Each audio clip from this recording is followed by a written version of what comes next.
Hello everybody and welcome back to my channel.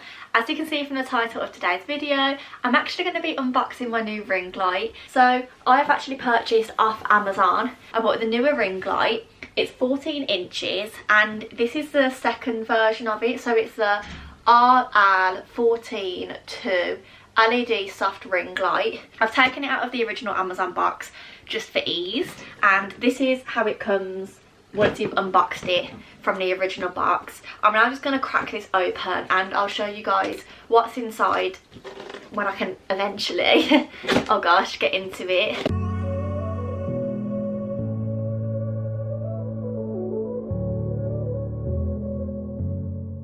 So when you initially open the box, you first come across this, which I'm assuming is the actual tripod stand. Yeah, it is. It's the tripod stand, which looks pretty much just like the tripod that I'm using now. It's got 3 different legs, you can alter it, and I think that's a little clip where you put your camera on. There's something else inside here as well.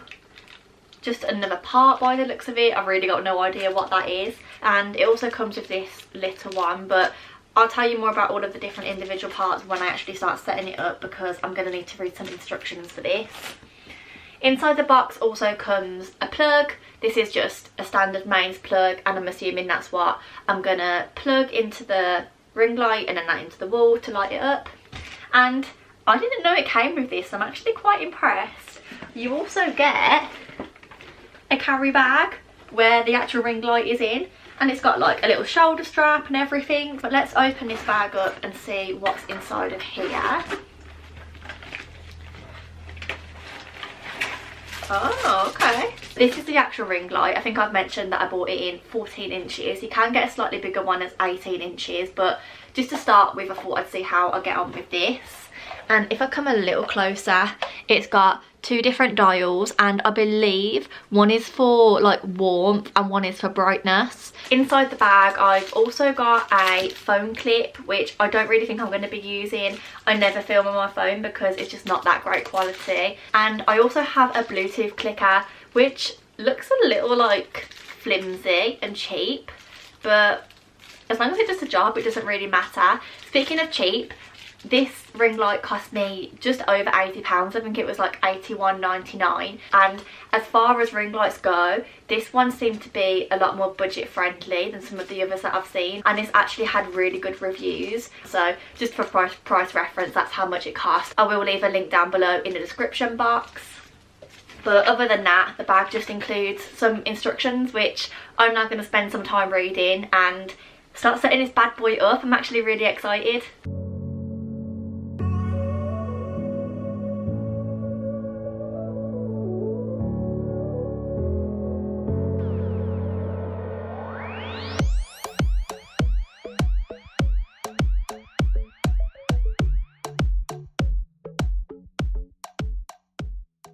Okay, so I've just finished setting the ring light up, and I'm not gonna lie, for someone who usually struggles with these sorts of things, I was a little bit confused at the start because I couldn't figure out how to flip the legs around properly. But once I did that, I've literally set it up in about 3 minutes. It is so simple to set up. I haven't turned it on yet, but I just want to show you guys like how I've set it up, because some of the little bits are a little bit more intricate, and now I know what each piece is for, I can make a little bit more sense of it. So basically, as you would have seen when I first popped it out of the box, these 3 legs have been folded in so that they come up to about here. And I didn't realise that I could loosen one of these like little turntile things, and they would come all the way around down to the bottom. So that's what confused me at the start, but there's just loads of these things to loosen, so you just got to do a lot of them. And then you have the actual mount. So yeah, that just slots in and you tighten that. And then you do exactly the same with the actual ring light. So the next bit that you tighten is the ring light itself, this section here. You untighten that to begin with, put it onto the mount, tighten it up again. This section here is another like tightening thing. I don't really know what they're called. And it actually moves the actual ring light itself, so it can either come further forwards or further back. And then I think I remember showing you this little piece. I was a bit confused as to what this is for, but it's actually the camera mount.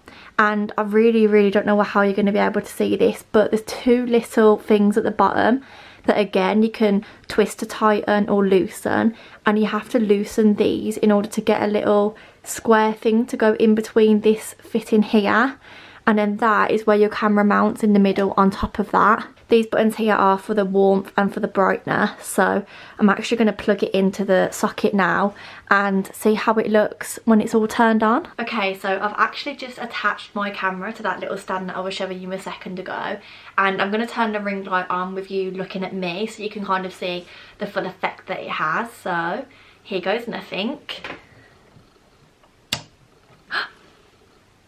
Oh, okay. Okay. So as I said, one is for, oh okay, so that one's for the brightness. So this is the warmest setting, and this is how bright it goes. That is as bright as it goes, which, I mean, I am struggling to see right now. And then this is the cooler setting. Oh my gosh, that is so bright, and looks a little bit weird on the camera right now, I think. I don't know how well it's showing, like the contrast between warm and cool, but you've got coolest, warmest. I would probably film like somewhere in the middle, and definitely not as bright as this. I'll turn the camera around and you can see from the other angle. Okay, so if you're sensitive to light, I'd probably look away now, but this is the warmest setting, and this is me turning it right up. Absolutely crazy, like you can't see anything behind it. If I just turn that back down for now, there we are. Then this is the coolest setting, and this is me turning the coolest setting right up as far as it will go. And with that, we have actually reached the end of the video. Oh, hold on, wait. Oh, much better. No, so overall I would actually rate this ring light pretty good. Like, I'm quite impressed for the money that I paid with what I've received. I've obviously never had a ring light prior to this, so I can't really compare, but I'm actually really impressed with this. It does exactly what I want it to. I like the different options of cool and warm. That's probably what sold it to me the most, because I didn't all have that. And in terms of everything else, in terms of like the structure and the pieces once you've slotted them together, everything feels nice and stable, which is obviously key, because when you've got your camera on top, you don't want it to fall. Yeah, there's so many things to like tighten and adjust, and it goes way higher than what I've got it at the minute. You might have seen in the time lapse, I like started pulling and pulling and pulling, and it just wasn't stopping. So I'm not entirely sure about like the dimensions of this in terms of height, but as I said, I will leave a link to it down in the description box below. But yeah, I hope this video has helped if you are thinking of investing in this ring light. I definitely think it's one that's good for like starters. So if you've never had a ring light before, or you're on more of a budget, this seems like a really great option. But I'll be sure to update you guys in a few videos time and let you know how I'm getting on with it. So if you're interested in that, then please stick around by hitting the subscribe button down below. And if you enjoyed today's video, then please like it and leave a little comment to say that you enjoyed it. Other than that, I look forward to seeing you all very soon in the next video, whatever that may be. And yeah, just thank you for watching. Bye guys.